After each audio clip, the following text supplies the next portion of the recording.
አንተ ላይ እንዲደረግ ማትፈልገው በሌሎች ላይ አታድርግ ነው የሚለው መጽሐፍ ቅዱስ። አንድ ሰባኪ ሚሽነሪ ነው፣ የመጽሐፍ ቅዱስ ሚሽነሪ ወደ አንድ ንጉስ ዘንድ ቀረበ እና ንጉሱ አየ፣ ጊዜ የለኝም አለው። መጽሐፍ ቅዱስ ትልቅ ነው አይደል?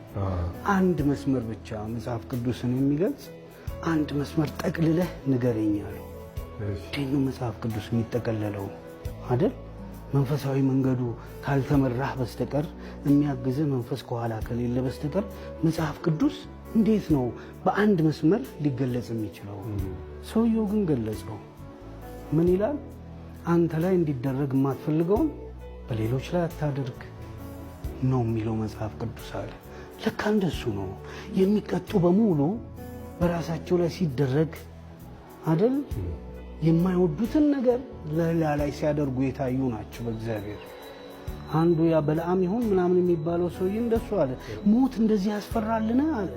ትሞታለህ ሲለው ነው ነብዩ። አየህ፣ ነብዩ ኤልያስ ለካ ሲገል የነበረ ነው።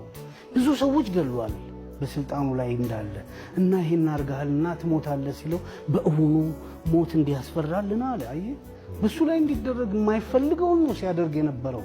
መጽሐፍ ቅዱስ ልክ እንደሱ ተጠቀለለ ማለት ነው።